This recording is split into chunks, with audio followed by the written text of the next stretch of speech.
भाई साहब कोई अल्फा के फेक पीआर वालों को रोक लो, क्योंकि इस फिल्म की जितनी नैया इन फेक पीआर वालों ने डुबो दी है उतनी तो स्क्रिप्ट ने भी नहीं डुबोई थी। 3 जुलाई को वाईआरएफ ने अपनी स्पाई यूनिवर्स की सबसे बड़ी फिल्म उतारी जिसका नाम था अल्फा, और जिसका बजट करीब 100 से 130 करोड़ था। लीड में आलिया भट्ट थी और पीछे पूरी इंडस्ट्री का पीआर खड़ा हुआ था। और फिर जो हुआ वो वाईआरएफ ने अपने पूरे इतिहास में कभी नहीं देखा था।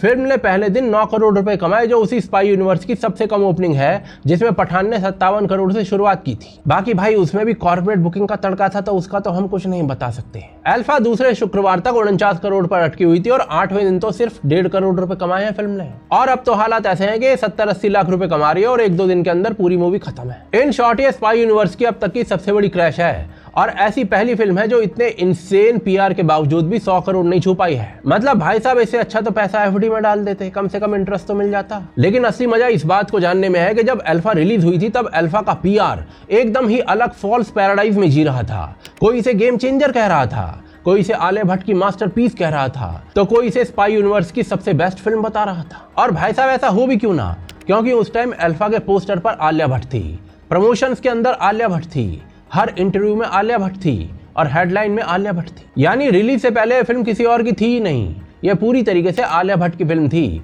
उनकी सबसे बड़ी फीमेल लेड एक्शन फिल्म, उनका कमबैक, उनका मूवमेंट। लेकिन भाई साहब अब जब ये फिल्म पिट चुकी है तो इनको रियलिटी चेक मिल चुका है, तो अचानक से ट्रेड पोर्टल्स के अंदर ये जो हेडलाइंस है ना ये बदल चुकी हैं और आलिया भट्ट की अल्फा अब अचानक से शर्वरी की अल्फा बन चुकी है। And I am not even kidding, जो अल्फा पहले आलिया भट्ट स्टारर थी ना, वो अब अचानक से जैसे जैसे दिन बीत रहे हैं शर्वरी की को स्टारर बनती जा रही है। अब सारा ठीकरा जो है वो अल्फा के डायरेक्टर शिव रेवेल के ऊपर फोड़ा जा रहा है कि उनकी अल्फा डिजास्टर साबित हो चुकी है। अब अल्फा को आलिया भट्ट की नहीं बल्कि शर्वरी की अल्फा बताया जा रहा है। मतलब कि जिसको कल तक टीजर में एक फ्रेम ढंग से नहीं मिल रहा था, वो अचानक से इस फ्लॉप फिल्म की पोस्टर गर्ल बना दी गई है। इन शॉर्ट मूवी भाई साहब अगर फ्लॉप हो जाए तो किसी और की, और अगर कोई मूवी सक्सेसफुल हो जाए तो भले वो आपकी मूवी ना भी हो, आप उसका भी क्रेडिट ले लोगे। अब देखिए यहाँ पर मैं किसी पर इल्जाम नहीं लगा रहा हूँ, मैं बस आपको एक टाइमलाइन बता रहा हूँ। जब फिल्म से उम्मीद थी तब वो आलिया भट्ट की फिल्म थी, जब फिल्म डूब गई तो वो शर्वरी की फिल्म हो गई है। और ये सब चीजें अपने आप हो रही है या फिर किसी का फेक पीआर करवा रहा है, इस चीज को समझने के लिए आप खुद समझदार हैं, क्योंकि ये इस इंडस्ट्री का सबसे पुराना फॉर्मूला है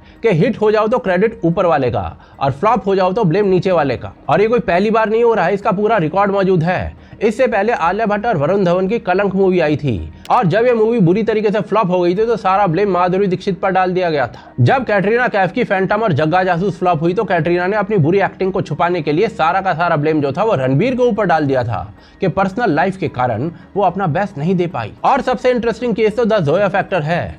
2019 की फिल्म जिसका टाइटल कैरेक्टर खुद सोनम कपूर का था, बुरी तरीके से पिट गई। पर ब्लेम पता है किस पर आया? सुशांत सिंह राजपूत पर, उनकी परफॉर्मेंस पर, उनकी केमिस्ट्री के ऊपर। क्योंकि सुशांत जो था वो आउटसाइडर था, जिसके पीछे कोई कैंप नहीं था, कोई पीआर आर्मी नहीं थी उसको बचाने के लिए। फिल्म का नाम जोया फैक्टर था, किसी हीरो का नाम नहीं था उसमें।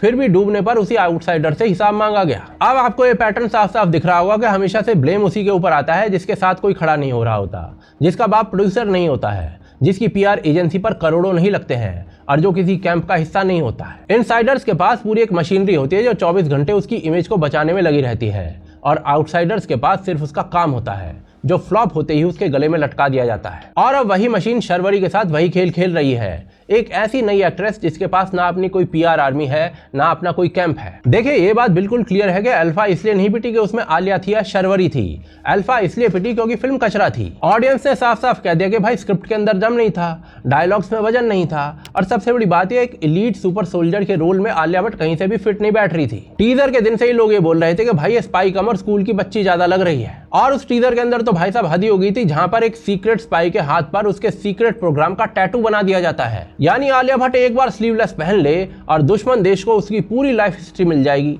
लेकिन इस पीआर मशीन को इससे कोई फर्क नहीं पड़ता, क्योंकि इनका पूरा मॉडल ही यही रहा है, बड़ा स्टार लो, बड़ा पैसा लगाओ, पीआर एजेंसीज को खिलाओ, बड़े नामों से तारीफ करवाओ, सोशल मीडिया पर मास्टरपीस वाले ट्वीट की बाढ़ ला दो और जनता स्टार वैल्यू को देखकर टिकट खरीद लेगी। यही फॉर्मूला सालों से चल रहा था और इसी मॉडल पर पूरा स्पाई यूनिवर्स खड़ा हुआ था, जिसने अकेले भारत में करीब 1929 करोड़ रुपए कमाए हैं और वर्ल्ड वाइड 3000 करोड़ से ज्यादा रुपए कमाए हैं। यानी पैसा, स्टार पावर, मार्केटिंग सब कुछ इनके पास था। पर अल्फा ने यह साबित कर लिया कि मॉडल अब मर चुका है। इस फिल्म के पीछे पूरी फौज खड़ी हुई थी, हर बड़ा एक्टर इसकी प्रमोशन कर रहा था, क्रिकेटर स्टोरीज लगा रहे थे, और फिर भी जो फिल्म थी वो 3 दिन के अंदर क्रैश कर गई। मतलब आपने फेक पीआर की पूरी चादर बिछा दी और जनता उस पर चप्पल पहुंच कर निकल गई, क्योंकि जनता के दिमाग में वो फिल्टर्स लग चुके हैं और वो टीजर देखकर बता देती है कि भाई फिल्म के अंदर दम है या नहीं है। अब उसे टैटू वाले स्पाई नहीं बेचे जा सकते। और सबसे बड़ी बात यह है कि अब जनता भी ये देख रही है कि फ्लॉप होने के बाद आप क्या करते हैं, क्योंकि एक रियल लीड एक्टर वो होता है जो कहे कि भाई हाँ ये मेरी फिल्म थी, नहीं चली, जिम्मेदारी भी मेरी है। पर यहाँ तो भाई उल्टा ही हो रहा है। यहाँ क्रेडिट के वक्त सबसे आगे नाम रहता है और ब्लेम के वक्त सबसे पीछे चला जाता है। पोस्टर पर आपका चेहरा और फ्लॉप पर किसी और का। यही असली प्रॉब्लम है और यही वो चीज है जिसे अब ऑडियंस माफ नहीं कर रही है। फिल्म का फ्लॉप होना कोई गुनाह नहीं है, वो बस इस बिजनेस का हिस्सा है। पर फिल्म के फ्लॉप होने का बोझ एक ऐसी को एक्टर के कंधे पर डाल देना जिसे आपने टीजर में एक फ्रेम के लायक भी नहीं समझा था, जिसने अभी अभी इस इंडस्ट्री के अंदर कदम रखा है, और उसके बाद भी खुद को इंडिया का सबसे बड़ा सुपरस्टार बताते रहना, ये गलत है।